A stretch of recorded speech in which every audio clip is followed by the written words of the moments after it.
쓰는 모든 분들 위해 하나님의 축복이 함께 하시기를 주의 이름으로 축복합니다. 따라해보세요. 아멘.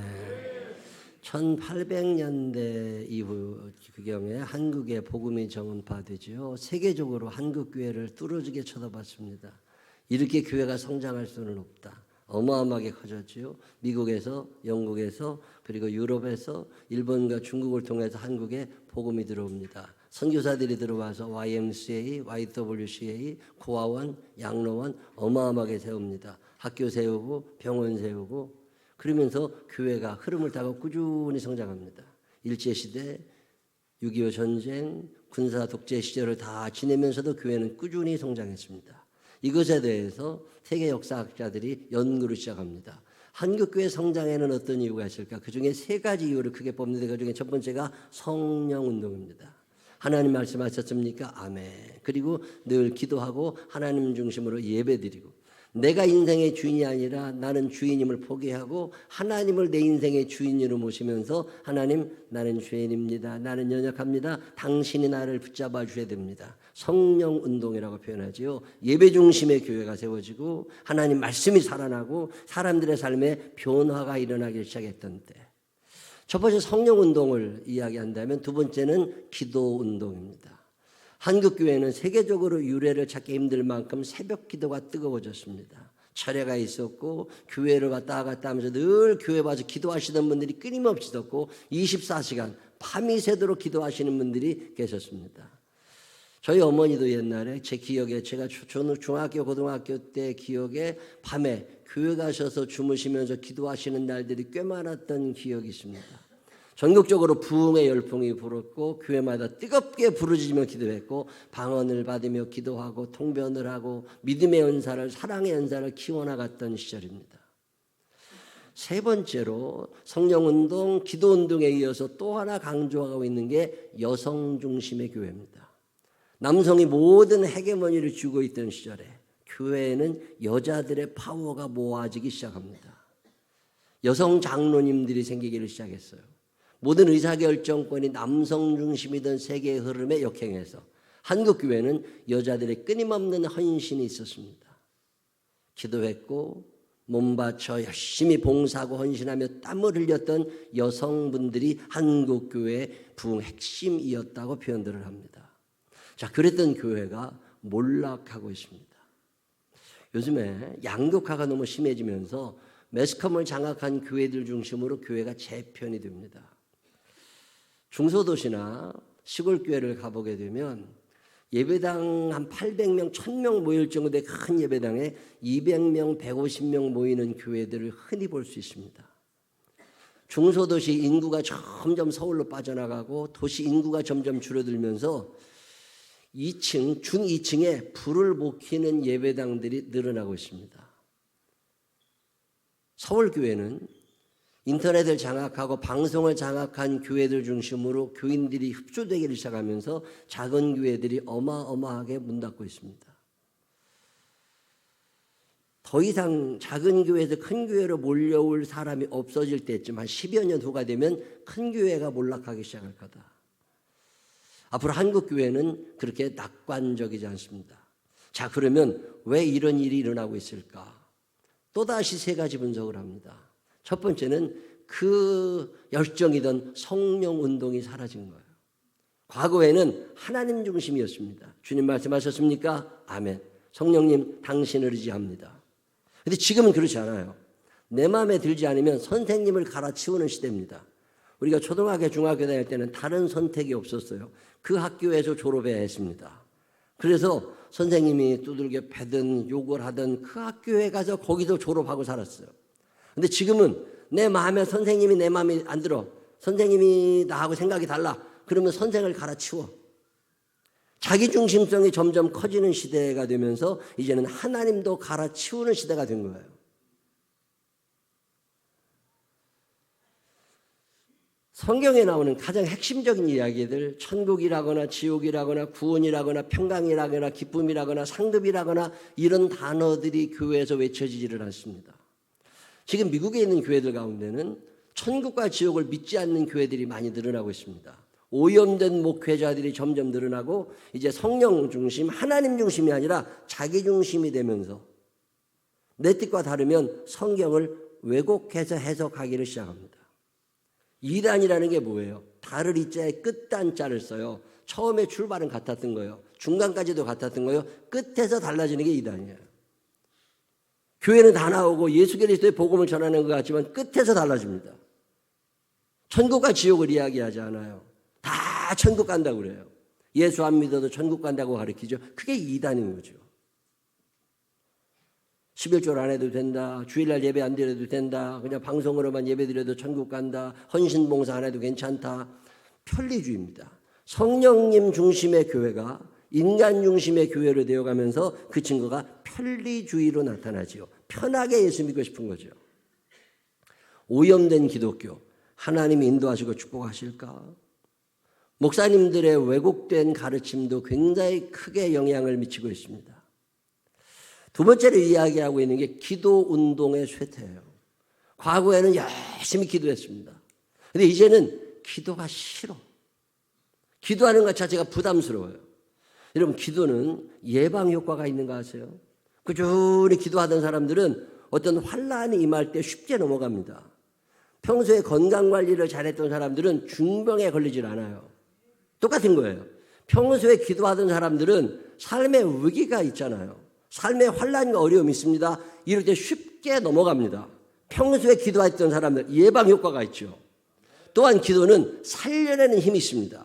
기도할 때 살아나는 역사들이 어마어마하게 일어납니다. 여러분의 자녀를 기도로 살려내게 되시기를 바랍니다. 교회를 기도로 살려내게 되시기를 바랍니다. 과거의 어머니들은 기도하며, 아버지들은 기도하며 자녀를 살렸고 가정을 살렸고 일터를 살렸습니다. 이제는 기도하지 않아요. 몰락할 수밖에 없다. 세 번째로 이야기하고 있는 게 헌신된 여성 지도자들의 실종입니다. 과거에는 열심히 봉사, 헌신, 충성하시던 분들이 계셨습니다. 근데 이제는 없어져 가요. 맞벌이가 시작이 됐습니다. 피곤해. 퇴근하고 나면 집에 가서 쉬어야 돼요. 교회 와서 일할 시간이 없습니다. 전도할 시간이 없고 성경 공부할 시간이 없어요.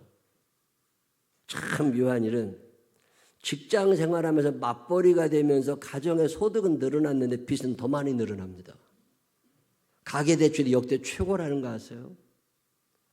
돈은 늘어났는데 불행해지기 시작했습니다. 돈은 많아졌는데 가정이 깨집니다. 돈은 많아졌는데 믿음이 식어지고 돈은 많아졌는데 욕심은 점점 커지고 있습니다. 돈 버느라고 건강도 잊어버렸어요. 행복할까요? 인도 야무나 공원에 마하트마 간디의 추모공원에 마하트마 간디가 이야기했던 7가지 악덕이 적혀 있습니다. 이건 아니다. 이게 시작이 되면 망한다. 불행해진다. 그중에 첫 번째가 뭐냐면 철학 없는 정치예요. 철학이 없이 정치하게 되면 욕심만 늘어나서 결국 공멸하게 된다. 두 번째 이야기하고 있는 게 도덕 없는 경제입니다. 경제 중심의 세상이 됐는데 도덕성을 잃어버리게 되면 결국은 무너지고 불행해진다. 세 번째가 노동 없는 부입니다. 땀 흘리지 아니하고 돈 버는 사람들이 늘어나게 되면 세상은 어려워진다. 아주 예언적인 눈을 가지고 그 오래전에 이야기했지요. 네 번째가 인격 없는 교육입니다. 교육은 하는데 인간성을 가르치지 않아요. 지식 교육은 하는데 삶을 가르치지 않아요. 인간성 없는 과학. 과학의 발달이 인간의 삶에 도움이 되어야 되는데 사람들의 인간성을 무너뜨리면서 과학이 발달한다는 거죠. 윤리 없는 쾌락. 즐거운 거 참 좋은 거잖아요. 근데 거기에도 넘지 말아야 될 선이라는 게 있거든요. 지켜야 될 도덕이라는 게 있습니다. 이게 무너지는 쾌락. 그리고 마지막으로 강조하는 게 헌신 없는 종교예요. 교회는 점점 늘어나는데 헌신이 없어지게 되면 결국 몰락하게 될 거다. 모든 종교에는 헌신이라고 하는 단어가 들어있습니다. 그런데 앞으로 헌신 없는 종교인들이 늘어나면서 결국 모든 종교는 무너지게 될 거다. 신앙생활의 핵심에는 이 헌신, 하나님이라는 사랑이 있습니다. 제가 교회를 다니고 예수를 믿으면서 느끼게 되는 것 중에 하나는 뭐냐면 성숙해져 갈수록, 나이가 들어갈수록 빚진 자의 마음이 생겨요. 오늘 내가 여기에 있는 것이 나의 나 된 것은 오로지 주의 은혜라. 나의 공로로 되어진 것이 전혀 없도다. 미숙할 때는 다 내가 잘한 줄 알았어요. 미숙할 때는 내가 노력해서 이룬 줄 알았어요. 성숙해져 가면서 깨닫게 되는 것은 나는 빚진 자라는 거예요. 내 생각을 심어주고 내 삶의 방향을 가르쳐주고 먹여주고 입혀주고 돈을 주고 밥을 사주고 운동화를 사주고 옷을 사주고 가르쳐주고 같이 더불어 살아가고 있는 많은 사람들이 내 주변에 있었다는 거죠. 하나님의 은혜가 아니면 오늘의 내가 없다는 거예요. 나는 아무것도 아닌데 알몸으로 태어났는데 지금 많이 누리고 있다는 거죠. 이게 내 힘이 아니었다는 거죠. 누군가의 손해봄, 누군가의 희생이 있었으니까 오늘 내가 여기에 있다. 이거 빚진 자의 마음을 바울 목사님이 로마서 1장 14절에 헬라인이나 야만인이나 지혜 있는 자나 어리석은 자에게 다 내가 빚진 자라. 훌륭하신 분들에게만 빚진 게 아니라 야만인들에게도 어리석은 자에게도 나는 빚진 자다. 로마서 8장 11절에 그는 이런 고백을 또 합니다. 예수를 죽은 사람들 가운데서 살리신 분의 영이 여러분 안에 살아계시면, 성령님이 여러분 안에 계시면, 그리스도를 죽은 사람들 가운데서 살리신 분께서 여러분 안에 계신 자기의 영으로 여러분의 죽을 몸도 살리실 것입니다. 그러므로 형제자매 여러분, 우리는 빚을 지고 사는 사람들이지만 육신의 빚을 진 것이 아닙니다. 우리는 육신을 따라 살아야 할 존재가 아닙니다. 여러분은 육신을 따라 살면 죽을 것입니다. 그러나 여러분이 성령으로 몸의 행실을 죽이면 살 것입니다. 빚진 자답게 나의 삶을 여기에 이르게 하신 그분의 뜻에 따라 너의 몸의 행실을 바꿀 것을 강력하게 요구합니다. 예수를 믿으면 이 생각의 변화, 습관의 변화, 언어의 변화, 시간을 사용하고 재물을 사용하는데 변화가 일어나요. 빚진 자들의 삶이죠. 빚을 갚아야 되니까. 로마서 15장에서 바울 목사님은 로마 교인들에게 강조하는 게 있습니다. 저희가 기뻐서 하였거니와 또한 저희는 그들에게 빚진 자니. 이게 무슨 얘기냐면 로마 교회는 예수 믿을 수 있는 사람이 아무도 없었다는 거예요. 근데 예루살렘 교회에서 무료로 복음을 수출했다는 겁니다. 그래서 누군가를 통하여 너희들이 지금 예수를 믿게 됐고 천국 소망으로 살아가고 있는 거 아니냐, 너희들 다투고 싸우고 욕심껏 살아가야 될 너희들이 이제는 나누는 것을 알고 사랑을 알고 있지 않느냐, 절망하며 살아갈 너희들이 소망 가운데 살고 있지 않냐. 이게 빚진 거라는 거야. 누가? 예루살렘 교회가 너희들에게 복음을 전했다. 너희는 예루살렘 교회 빚진 자다. 근데 지금 예루살렘 교회가 경제적으로 어려워요. 가뭄이 들었습니다. 흉년이 왔어요. 먹을 게 없어요. 그래서 바울 목사님이 무슨 얘기를 하는 거냐면 이제 너희들이 복음을 받았으니까 천국 인생인 너희들이 이제는 그들을 위하여 빚진 자의 마음으로 구제하는 게 어떻겠니? 권면하는 이야기죠. 결국 로마 교회가 헌금을 해서 예루살렘 교회를 도와줍니다. 오늘 우리가 캄보디아에 안 해도 됩니다. 오늘 헌신하지 않아도 됩니다. 근데 저에게는 빚진 자의 마음이 있습니다. 오늘의 대한민국에는 선교사들이 와서 세운 학교가 있었습니다. 어마어마하게 많은 학교를 전국에 세웠습니다. 여기에서 사람들이 배출이 됐고 그 속에서 예수를 믿은 사람들을 중심으로 사회가 움직이기 시작하고, 우리의 빚진 자의 마음을 가지고 캄보디아에 어마어마한 돈을 쏟아붓고 그 사람들에게 예수 그리스도의 생명을 전하는 이 빚진 자의 마음이죠. 성숙한 그리스도인들은 늘 이 질문을 합니다. 내게 주신 은혜를 내가 어떻게 보답하며 살까? 사랑이 많아지면 이 고백을 하게 됩니다. 나를 사랑해 주시는 저분들에게 이 은혜를 내가 어떻게 보답하며 살까? 부부간에도 그렇죠. 사랑이 깊어지면 나를 건져주신 우리 남편에게 내가 어떻게 보답하며 살까? 이런 생각 하세요, 안 하세요? 너 나 아니었으면 아직도 결혼도 못했어. 이런 것들 말고 빚진 자의 마음이, 여러분 배우자를 향하여 빚진 자의 마음이 있어요, 없어요? 빚진 자의 마음을 가지시기를 바랍니다. 이 빚진 자의 마음이 없으니까 우습게 하는 거예요. 빚진 자의 마음을 가진 사람은 이 빚을 갚고 싶어. 자녀들이 부모에 대하여 이 마음이 있어야 됩니다. 빚진 자의 마음. 이 빚진 자의 마음을 가진 사람들의 삶이 헌신으로 드러나는 거죠. 자, 오늘 우리가 읽은 누가복음 8장 1절로 3절은 그 얘기입니다. 저는 이 본문을 아주 좋아합니다. 마태복음에 나오지 않아요. 마가복음에도 기록되어 있지 않습니다. 요한복음에도 나오지 않아요. 딱 여기에만 나오는 누가복음 8장 1절로 3절의 이야기. 자, 그 후에 예수께서 각 성과 마을에, 성은 큰 도시고 마을은 작은 동네, 서울특별시 송파구는 성이면 장지동은 마을이지요. 예수님께서 큰 도시 작은 도시를 가리지 아니하고 열심히 말씀을 전하시는데 하나님의 나라를, 그분의 통치를 선포하십니다. 그 복음을 전하시되 누가 12 제자가 함께 하였고까지가 마태복음, 마가복음, 요한복음이에요. 근데 누가복음은 거기에 2절을 끼워 넣습니다. 2절에 뭐라고 나오냐면 또한 악귀를 쫓아내심과 과거에 귀신 들려 있었던, 그리고 과거에 병들어 있었던 어떤 여자들, 곧 7 귀신이 나간 자 막달라인이라 하는 마리아와, 두 번째 3절에 보면 헤로데 청지기 구사의 아내 요한나와 수산나와 다른 여러 여자가 함께하여 자기들의 소유로 그들을 섬기더라. 이 자기들의 소유로라고 하는 말은 자기들의 소유, 내가 가지고 있는 것이라는 뜻도 있는데 자원하여 자상하게 그리고 지속적으로 봉사한다는 뜻입니다. 일회성으로 끝나지 아니하고 끊임없이 예수님을 도와드렸던, 자, 예수님의 사역이 온전히 선 것이 예수님 혼자 하신 일이 아니라는 거예요. 그분의 능력이 많으셔서 혼자 하셨던 게 아니라 예수님 같은 분도 12 제자와 함께 살아갈 때 그분들을 도와주고 그분들을 지속적으로 후원했던 어떤 후원자 그룹이 있었다는 거예요. 이 후원자 그룹의 회장님 이름이 요한나, 부회장님 이름이 수산나, 그리고 몸으로 와서 열심히 도와주던 사람 막달라 마리아, 이 세 여인의 이야기를 여기에 적습니다. 당시 남성 중심 사회에 여자들의 이름을 성경에 올릴 일이 없습니다. 근데 누가라고 하는 사람은 이 세 여인을 어마어마하게 높이 평가하고 거기에 이름을 적습니다. 막달라라고 하는 지역에 살던 마리아, 귀신 들려서 쫓겨나고 방황하고 사람들에게 무시당하고 살던 그 여인이 예수님을 만난 후에 인생의 방향이 바뀌는 거죠.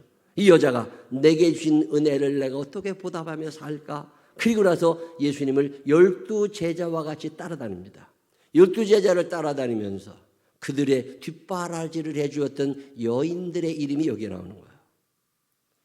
막달라 마리아가 사회적 신분이 좀 낮은 사람이었다면 요한나는 그렇지 않습니다. 요한나는 헤롯의 청지기 구사의 아내, 요즘으로 말하면 대통령실의 재정관리인이라는 뜻입니다. 청지기는 재정을 맡아 관리하는 사람. 그 경제적인 넉넉함이 현재 재벌 회장님 사모님 되시는 분이에요. 이분이 자기의 소유로 예수님을 섬긴 거죠.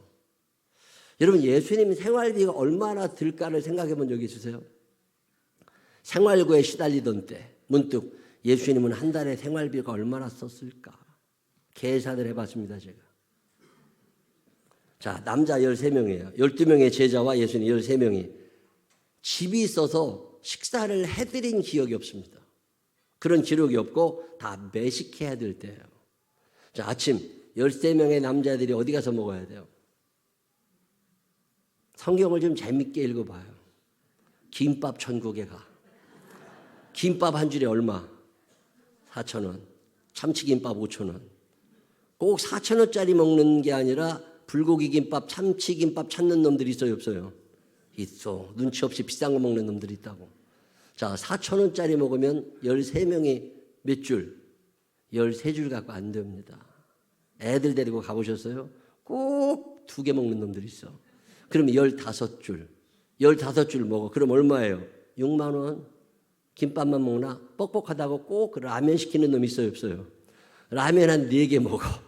그럼 그게 얼마예요? 5,000원씩 잡아도 2만 원이야. 그러면 한 끼 식사 8만 원. 아침 8만 원 먹었어. 점심에 뭐 먹어요? 점심에도 김밥 먹나?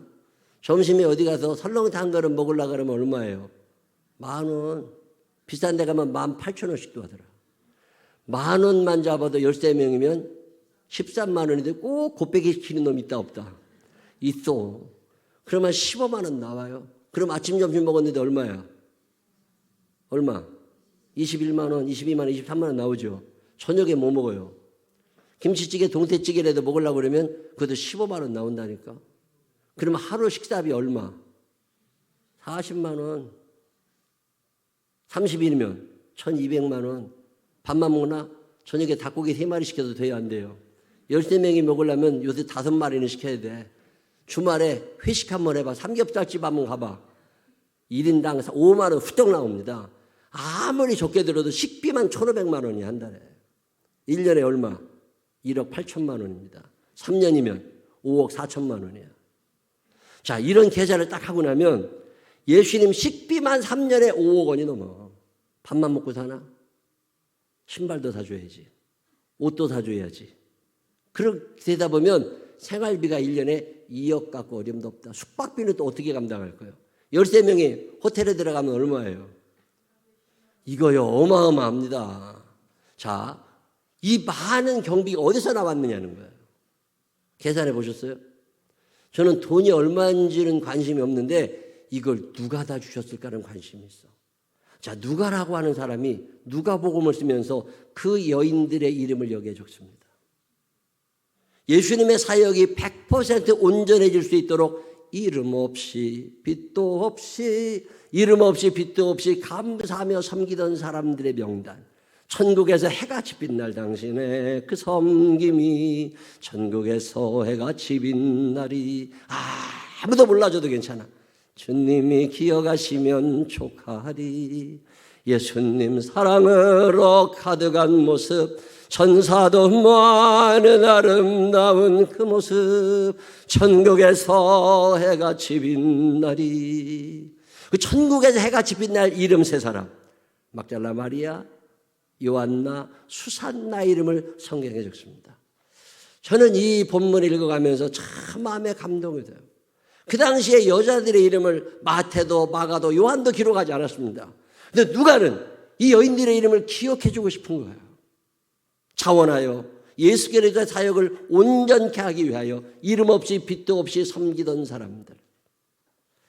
여러분 100년 후에 아니면 60, 70년 후에 생명나무 교회 100년사가 쓰여질 때 거기에 여러분의 이름이 기록될 수 있지 않을까요? 오늘 누가복음은 우리에게 이 이야기를 하고 있습니다. 한국교회 몰락의 배후에는 헌신하는 여성들이 사라져가고 있는 거죠.